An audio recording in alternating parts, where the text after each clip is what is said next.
Hello student, मैं गौतम कुमार। आप good morning everybody. आप देख रहे हैं बीसीसी कोचिंग। बीसीसी कोचिंग सब में आप सबका स्वागत है।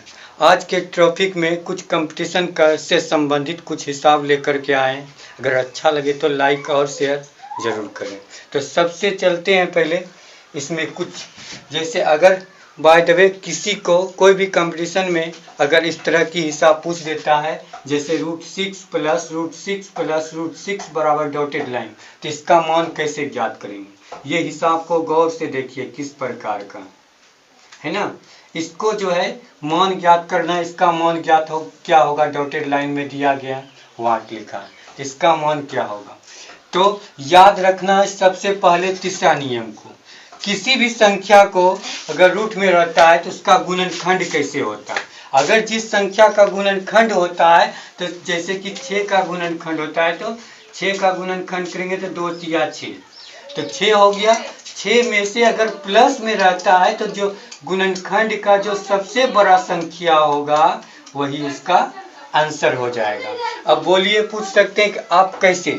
तो सबसे पहले इसमें से याद रखना होगा कि जिस संख्या का गुणनखंड होता है और प्लस में रहता है तो उसका प्लस वाला का जो होगा बड़ा वाला संख्या होगा। अगर माइनस रहता है तो छोटा वाला संख्या का मान होगा। तो 12 का फिर दूसरा टाइप का हिसाब देखते हैं, जैसे 12 √12 -√12 -√12 -√12 डॉटेड लाइन, इस प्रकार से। इसका कैसे मान ज्ञात करेंगे। तो इसका मान ज्ञात करने के लिए 12 का गुणनखंड होता है, सबसे पहले देखेंगे 12 का गुणनखंड होता है तो 2 × 6 = 12 होता है। ऐसा गुणनखंड को चुनना है कि जिसका कि एक और स्वयं किसी अन्य संख्याओं का गुणनखंड नहीं होना चाहिए। जैसे हम अब 12 का करते हैं तो 4 × 12 आता है, तो 4 × 12 और एक जिसका अंतर भी क्या होता है, क्या होना चाहिए, 1 होना चाहिए। अगर हम 4 × 12 गुणनखंड लेते हैं तो 12 में से अंतर जिसको ज्ञात करते हैं तो 4 - 3 करते हैं तो 1 अंतर आता है। जिसका अंतर 1 आता है तो वैसी संख्या को चुनना पड़ेगा। तो मैंने 4 12 का गुणनखंड कर दिए तो 4 × 12 हुआ। 12 में से जो सबसे बड़ा संख्या है वही उसका उत्तर हो जाएगा, और जो सबसे छोटा है माइनस में रहेगा तो जो सबसे छोटा है वही उसका क्या हो जाएगा, आंसर हो जाएगा। देखते हैं फ्रेंड्स लोग कि किस प्रकार से बहुत बड़े हिसाब को हम कैसे सोल्व कर रहे हैं। चलते हैं दूसरा हिसाब में। जैसे अगर माइनस में इसी प्रकार का हिसाब को अगर माइनस में दे दिया तो उसको क्या करेंगे। अगर माइनस में दिया तो इसमें करना क्या है कि ये 6 का गुणनखंड होता है, तो 6 का गुणनखंड ऐसा करना है जो कि उसका गुणनखंड एक और स्वयं के अलावा अन्य किसी संख्या का नहीं हो, और उसका डिफरेंस जो है क्या होना चाहिए, 1 होना चाहिए।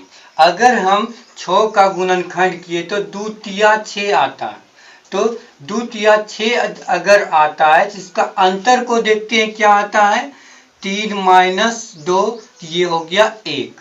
जिसका अंतर 1 आता है वैसी संख्या का गुणनखंड 6 का लेना है। तो इसमें से जो है गुणनखंड ले लिया गया। अब इसमें से बताते हैं कि यहाँ पे माइनस है, तो अगर माइनस है तो सबसे छोटा वाला संख्या जो होगा वही उसका उत्तर हो जाएगा। यहाँ उत्तर लिख दिया गया। ठीक, अब चलते हैं टाइप नंबर 4। अगर 20 का √20 + √20 + √20 डॉटेड लाइन इस वाट दिया गया, मतलब कि इसका मान क्या होगा ये जानना है। तो इस हिसाब के लिए मान ज्ञात करने के लिए क्या बताएं कि इसका ऐसा गुणनखंड होना चाहिए जिसका कि अंतर क्या होना चाहिए, 1।